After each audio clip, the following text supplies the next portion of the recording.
Bonjour à tous les amoureux de littérature, de plus en plus nombreux, et aujourd'hui pour mon épisode numéro 40, je vous propose une vidéo un peu particulière car il sera question de technique d'écriture et plus particulièrement de la façon de structurer un récit. Parce que oui, dans un roman, le style c'est important, le milieu aussi, sans parler du message, mais quand même, le plus important, ce qui fait qu'un roman est un roman et non pas une poésie, un reportage ou un essai philosophique, le plus important c'est la fiction, c'est l'intrigue, ce sont les personnages, c'est l'élément de l'air. Et pour progresser comme les bons élèves que nous sommes, je nous ai choisi le meilleur des professeurs, à savoir Jane Austen et son chef-d'œuvre Orgueil et préjugés. Et pour bien suivre le cours magistral, il faut savoir de quoi on parle. Alors je vous propose de vous rafraîchir la mémoire, si besoin, en vous résumant l'intrigue d'Orgueil et préjugés en 1 minute chrono. Alors ce roman est l'histoire de la famille Bennet. Monsieur Bennet, Madame Bennet et leurs 5 filles, Jane, Elizabeth, Marie, Catherine et Lydia. La famille Bennet n'est pas bien riche et pire encore, une vieille loi anglaise les privera de tous leurs biens à la mort de Monsieur Bennet au profit d'un lointain cousin, Monsieur Collins, un pasteur. Alors, Madame Bennet rêve de marier son aînée, Jane, au riche voisin Monsieur Bingley, et sa seconde, Elizabeth, au fameux Collins, un imbécile flagorneur, mais l'héritier présumé de tous leurs biens. Elizabeth ne lui trouve aucun charme, et elle refuse. Quant à Monsieur Bingley, il disparaît pour Londres avec un ami cher, le séduisant Monsieur Darcy, séduisant mais orgueilleux et un peu trop suffisant. Alors Elizabeth s'éprend d'un beau militaire, le jeune Wickham, qui s'avère être l'ennemi juré de Darcy. Puis Wickham s'en va, Bingley revient, la plus jeune Bennet, Lydia, épouse Wickham. Bref, tout devient très compliqué, mais finalement, Elizabeth découvrira enfin les grandes qualités de Monsieur Darcy. Et réciproquement, ils se déclareront enfin leur flamme, au bout de 450 pages, contre toute attente, ce qui fait de cette histoire le contraire parfait de ce qu'on appellerait un coup de foudre. Bon, mon résumé un peu confus ne fait pas hommage à la fine dentelle qu'est cette histoire, mais justement, je vous propose d'entrer dans le détail de ce récit et d'analyser ensemble avec précision comment Jane Austen a construit son intrigue. Mais avant cela, nous devons quand même jeter un coup d'œil, pour la forme, aux 3 autres éléments, l'eau, le style, la terre, le milieu et le feu, le message. De toute façon, ces 3 éléments fonctionnent ensemble. Le milieu, ce sont les rentiers anglais du XIXe siècle. On appelle ça la gentry, c'est-à-dire des propriétaires terriens de province qui n'ont pas besoin de travailler, mais seulement de gérer leurs propriétés. Dans ce petit milieu étriqué, l'occupation principale consiste à assurer la transmission de ces biens par les liens du mariage. Le mariage étant donc principalement une question d'argent. Tout cela est parfaitement résumé par Jane Austen dans le tout premier paragraphe de son roman, c'est dire si c'est bien le socle de toute son histoire. Chacun se trouvera d'accord pour reconnaître qu'un célibataire en possession d'une belle fortune doit éprouver le besoin de prendre femme. Aussi peu connus que soient les sentiments ou les projets d'un tel homme à son arrivée dans le voisinage, cette vérité est si bien ancrée dans l'esprit des familles des environs qu'on l'y considère comme la légitime propriété de l'une ou de l'autre de leurs filles. Alors vous imaginez bien que dès l'arrivée des messieurs Bingley et Darcy dans le pays, la course au mariage est lancée pour les filles Bennet. Et ce qui fait la force de ce premier paragraphe que je viens de lire, c'est qu'il fixe aussi le ton, c'est-à-dire le style de Jane Austen. Un ton léger, humoristique, à prendre clairement au second degré. Les Anglais appellent ça tongue-in-cheek, ce qu'on peut traduire littéralement par la langue dans la joue. Et c'est l'art de faire de l'humour sans en avoir l'air, de parler de façon tout à fait sérieuse, mais en se retenant de rire, en se coinçant la langue dans la joue. Par exemple, quand Madame Bennet décrit une voisine, ce n'est pas que je trouve Charlotte tellement laide, mais c'est une amie très chère. C'est un humour qui n'a pas vieilli. La preuve, on retrouve quasiment le même dans Le Père Noël est une ordure, avec la réplique célèbre « Je n'aime pas dire du mal des gens, mais effectivement, elle est gentille ».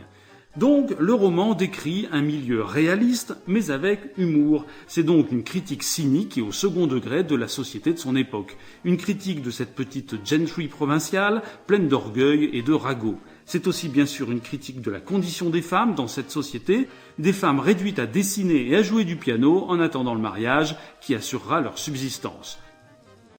Mais bon, malgré tout l'humour de Jane Austen, ce n'est pas là l'essentiel. Orgueil et préjugés n'est pas une critique à boulet rouge, ce n'est pas un roman à scandale et ce n'est pas non plus un pamphlet féministe. C'est une comédie plutôt légère. C'est ce qu'Hollywood appellerait aujourd'hui une comédie romantique, c'est-à-dire une histoire d'amour qui finit bien. Alors pourquoi j'ai choisi de vous parler de ce roman aujourd'hui ? Eh bien parce que justement, sous ces abords d'histoire facile, Orgueil et préjugés cachent une mécanique implacable, une merveille de technologie narrative. Un peu comme ces montres suisses, d'apparence élégante et épurée en surface, mais tellement sophistiquée en profondeur. Alors allons-y et commençons par casser le mythe de la feuille blanche, car Jane Austen ne s'est pas assise à sa table un beau matin pour écrire son histoire comme l'inspiration lui venait. Non, pour écrire un tel roman, il faut être organisé. D'abord, pour faire une bonne histoire, il faut de bons personnages. Dans un beau roman, ce sont les personnages qui génèrent l'intrigue et non pas l'inverse. Ici, l'intrigue se développe autour d'Elizabeth et du fameux Darcy. Ces deux personnages ont le même but, se marier. Un but qu'ils ont 450 pages pour atteindre. C'est le cœur de l'histoire et alors au degré zéro, on peut dire que la construction de l'intrigue consiste à placer des obstacles sur leur chemin vers ce but ultime, obstacles que les personnages devront franchir. Exemple d'obstacle, le pasteur Collins qui fera sa cour à Elizabeth et deviendra un rival pour Darcy. Un petit obstacle puisque Collins est un idiot sans aucun charme. Idem pour l'officier Wickham, mais qui présente une difficulté supplémentaire puisqu'il est beau et doté d'une solide réputation. Autre obstacle, quand on apprend que Darcy est promis à la jeune Anne de Bourgh, aristocrate de la famille la plus puissante de la région, le genre de mariage qu'on ne peut pas refuser. Bref, comme vous le voyez, au fur et à mesure qu'on avance dans l'intrigue, les obstacles sont de plus en plus hauts, c'est déjà une bonne base, une technique très classique. Bon, construire une course d'obstacles, c'est bien, mais ce n'est pas suffisant. Et comme je le disais à l'instant, Jane Austen sait très bien que les meilleures histoires doivent venir des personnages eux-mêmes. Des personnages qui doivent renfermer en eux-mêmes les obstacles les plus terribles à leur propre progression. Donc, les meilleurs personnages refoulent une faille intérieure, un dilemme moral qu'ils devront vaincre pour parvenir à leur but. Et ainsi, l'histoire du roman sera l'histoire de leur métamorphose. Alors, Jane Austen nous décrit Elizabeth et Darcy comme étant dotés tous deux d'un incroyable orgueil et bourrés de préjugés. Darcy est méprisant, sûr de lui. Elizabeth est indépendante à l'excès, elle a toujours raison et n'écoute jamais personne. Très consciente de leur état, elle dit d'ailleurs de Darcy « Je pourrais facilement lui pardonner son orgueil s'il n'avait pas fait souffrir le mien ».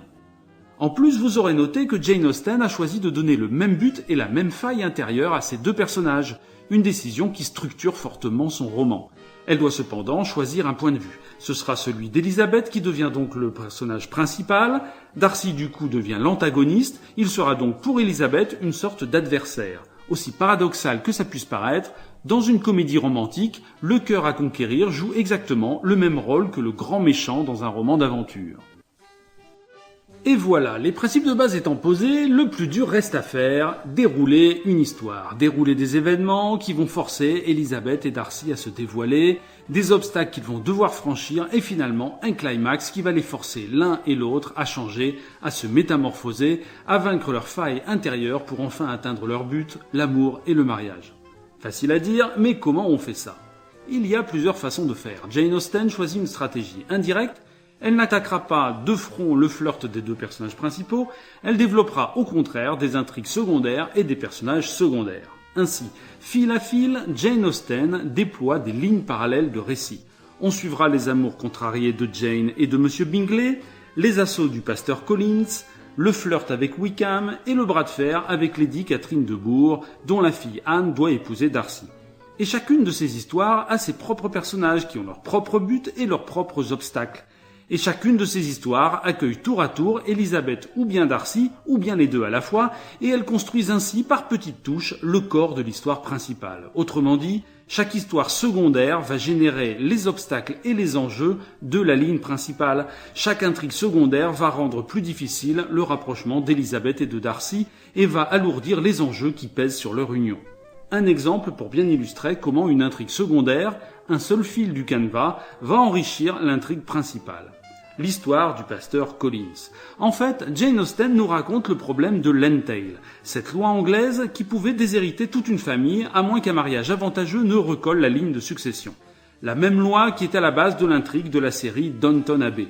Bref, si Elizabeth épouse Collins, elle règle le problème financier de sa famille. Donc, Collins est en lui-même un obstacle sur la route du couple Elizabeth et Darcy, bien sûr. Mais en plus, il alourdit les enjeux en transformant le problème non plus en simple affaire de cœur, mais en dilemme financier vis-à-vis de toute sa famille.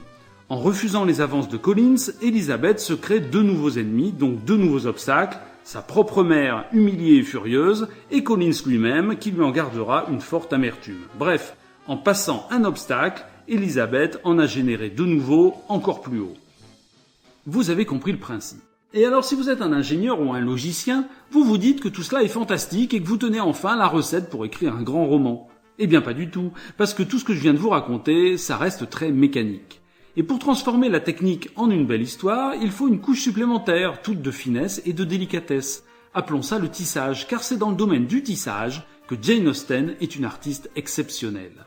Qu'est-ce donc que ce fameux tissage ? Eh bien, c'est l'art de relier entre eux tous les fils de l'histoire, tous ces fils secondaires qui se noueront ensemble pour former le canevas principal. C'est un art très subtil qui, d'une recette très mécanique, dégage un flux qui semblera couler tout seul, une trame élégante qui métamorphose notre course d'obstacles, efficace mais un peu grossière, en une histoire de personnages qui sonne vraie et qui nous surprend à chaque page.